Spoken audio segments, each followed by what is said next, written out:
let's talk about Sephiroth for a bit. Okay, so in terms of neutral, Sephiroth is very, very bait and punish. He doesn't play the typical quote-unquote ultimate style. He doesn't jump on you with lagless buttons into spot dodges, into spot dodge reversals. He really doesn't have a crazy good spot dodge cancel move. He has a frame 5 jab, and up tilt's pretty good out of spot dodge, but it's generally not something you do, especially as like a hopeful option. You kind of do it if you know, because it's so risky. If you're too close for comfort, you just reset and continue to abuse your range. A lot of the time in neutral with Sephiroth, less is more in my eyes. You don't really have to press much. You just have to threaten them at a range. So it's really good to just pay attention to your opponent, watch what their habits are, when do they jump so you can anti-air them. And in terms of like his set play with side B is extremely important to go for in neutral because you get so much control of the match if there's an orb on them. They're forced to do something about it and you have a lot of the control because they might try to press buttons on you to reset, so get you as far away from them as possible, but you outrange them. If they shield, you can still grab them, and then you can combo off the orbs, off the grab. If they go to the ledge, they're being ledge trapped, and Sephiroth has quite good ledge trapping. The only problem with ledge trapping is his frame data, but you can cover a lot of space at the ledge, like I said. So that's good for neutral. And in terms of what I was saying about like struggling up close and you want to like reset, Nair is still very good. This is probably his best move overall. It's very quick and it kind of completes the character. He can abuse his range, and like juggle you and space you out, but you can still play a close quarters game and juggle people with fast frame data with Nair. Because let's say I throw someone upwards at high percent with Sephiroth. I'm like going for like my slow moves, but they're playing reactionary and they'll air dodge at the right time.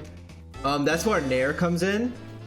Nair is really good to force them to actually start guessing when they're in disadvantage. Obviously Nair isn't going to kill them, but it's going to keep them in disadvantage. And it's really good to go for sometimes as a mix-up. It's very good to keep it in your play even at high percents because it is very quick. And like I said, it kind of feels like it completes the character in a sense because he isn't just like a range character. He can actually fight up close a little bit because of Nair. Nair starts combos, like I'm sure you've seen before. So it's extremely nice, and I didn't expect him to have a move like this. So in terms of advantage state, you want to play very reactionary. That's why online has probably been hard for some people because his frame data has some startup, but his moves are huge. So you want to wait out double dumps, you want to wait out buttons, you want to wait out air dodges, and you want to just keep resetting them into disadvantage. Something I like to do with Sephiroth in neutral and in advantage is I like to bait people with tricky movement. So neutral B is cancelable at any point with jump or with shield. So you can really reverse your movement and you kind of trick your opponent into doing something because you're giving them this like visual cue that you're doing something, and you might push an option out of your opponent, and that'll help you bait options out of people into continuing your advantage state. I think that's something a lot of Sephiroth players probably don't do. They probably keep it really simple and a bit linear by just abusing up airs and range when they're trying to keep people in advantage state. But I think staying tricky with quick nairs and reverse and B reverses and all that with your movement is pretty important as well. And also the same thing goes for side B. Side B is like negative on hit, like at like close range. It barely stuns them at all, so sometimes you can get hit for doing it. The best way to use side B is to be as tricky with it as possible. Like you never want to do it in place too much because it's probably the easiest thing to hit. You always want to stay mobile with Sephiroth, but especially with side B because side B is so important. And if you stay tricky with your side Bs, kind of like a Joker, like how Joker will do a jump side B, I think you want to treat it like that. There's also like this weird thing you can do where you can turn around while charging it. Basically, you don't want to do it while standing too much because it's a lot easier to hit him for doing it. In terms of his disadvantage state, Nair is like your quickest button. Counter is actually really good to keep your opponent respectable. His counter is the most DLC thing I've seen in a while. It does a shit ton of damage no matter what. No matter what hits it, it does a bunch of damage. It's huge. It's like bigger than Joker sometimes. Basically, you always want to throw out a counter once in a while. Even if it doesn't work, it's a good idea because you gotta let your opponent know that you're not afraid to use it. Because sometimes they'll die to ridiculously early percent, or they'll take like 30 plus damage. So it's just a move that you need to use sometimes, especially because you don't have much frame data otherwise in terms of buttons. In terms of other ways to get out of disadvantage, he's actually not too bad at getting off the ledge because of this. You can do this 3 times and you have a few mix-ups out of it. You can jump and you can press back. So keeping as many resources as possible while doing this on the ledge is really good. You can stall out your opponent a little bit. Let's say they're coming off a respawn platform. It's really worth it to do this. Even if you get hit, you're still stalling out. You can still counter, like you can really stall for a while. So for example, like I'm doing this twice before I even grab the ledge, so I still have invincibility, and then I can do it one more time and there really isn't much lag after the jump. You can do something almost immediately.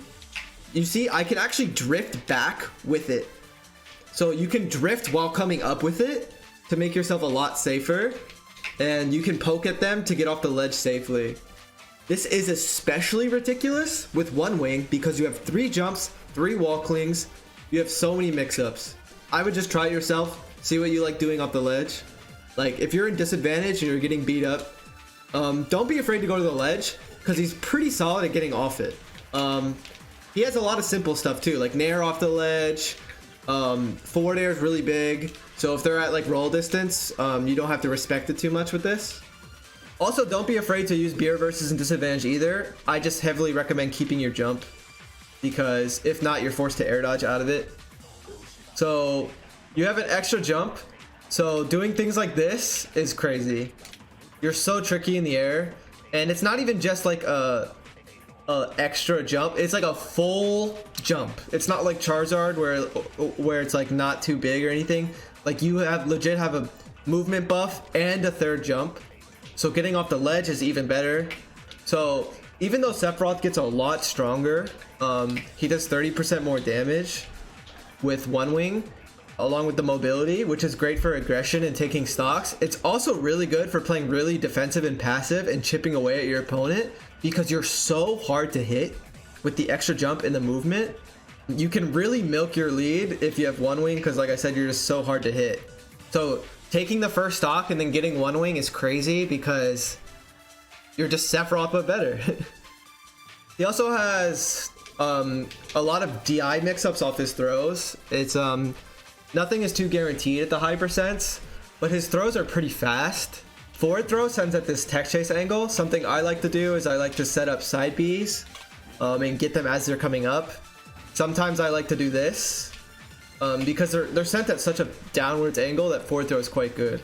Up throw is the best for combos, and it's also the most damaging throw. And I also like to use it at high percents a lot, especially with one wing, because you can chase your opponent down so well by throwing them up in the air. And along with doing the most damage, sometimes it just feels best. And his scariest mix-up, I'm sure you've seen it, is actually back throw back air. It's never true if you DI it correctly, but it's very quick and it's a nice mix-up, and it'll kill them ridiculously early at the ledge. So it's something they have to be afraid of. And since they're so afraid of back throw, if they're very aware of it, it kind of helps you knowing what their DI will be like off of other throws. So another trick I actually like to do, this is actually one of my favorite things with Sephiroth when I'm chasing someone off stage. I like to threaten them with, especially with one wing, I like to threaten them with side B because it gives them that little stun, and then I can abuse my extra jumps to keep pushing advantage state off stage. You might have seen me do it once or twice. It's really good. A lot of players will press an immediate button after getting stunned by the orbs, and you can do a quick extra button on them. My favorite is probably down tilt because sometimes it can cross them up and sometimes it'll hit them as they're pressing another button, and it hits them, it puts them straight up into the air while the orb's on them, which is a really bad situation for them. Another one is F tilt if you're trying to wall them out. It's probably one of your quickest things to do after putting an orb on them. But yeah, you always have to be careful after putting an orb on someone point blank because they can immediately do something. It's worth it to get the orb on them, but you do have to be careful. My mindset with the orb that I really would like to stress to other people playing Sephiroth is I'd rather stay disciplined and move around with it as much as possible and miss it than get a point blank one without moving, because the situation is just very uncomfortable sometimes. I'd rather keep it moving and stay tricky. What matchups would Sephiroth struggle in? I think the hardest thing about Sephiroth is actually how different every matchup is, especially how much you use side B is a really important factor. So I think every matchup takes a while to get used to, but I really think everything is really doable with Sephiroth. He just has a lot of strengths and he never relies too heavily on one specific strategy. So I don't think something as simple as absorbing a projectile will straight up lose him the matchup. So I think you guys should see it that way. Also, because his hitboxes are quite precise, they are large, but they are very precise. I think fast falling your aerials is very important. They're safer frame data wise, like on shield, and they're more accurate. Let's say you're playing an average or below average sized character. I think you really want to fast fall your aerials. Forward air will never hit if you don't. And back air is a bit easier to fast fall, but you should be fast falling everything. Even like Nair is very good to fast fall because of the combos you get after it. That's more of a general smash thing. But I think especially at the ledge, if you're going for an aerial at the ledge and they're like neutral get upping, it's going to be hard to hit them if you're not fast falling your aerials. I guess I'll just get like the simple stuff out of the way now. I actually do think Sephiroth is probably a top tier character. People who think otherwise might be inexperienced or Wi-Fi might be clouding their judgment because he is a very reactionary character and he also isn't too easy. And I think online really hurts that. But I do think he's very good. He said it. Yeah, I was kind of hiding it. I've thought this from the very beginning. I do think Sephiroth is top tier. I think he's very good. And I think there's a lot of ridiculous things about Sephiroth that are very DLC. But yeah, I think every matchup takes a lot of practice. There's a lot of unique things in every matchup. Kind of unlike any character I've ever played in this game. A lot of people will see me play or probably other Sephiroths play and they'll just like lose a couple games to like a low tier character or something. Everything takes time with this character to figure out, in my opinion. So yeah.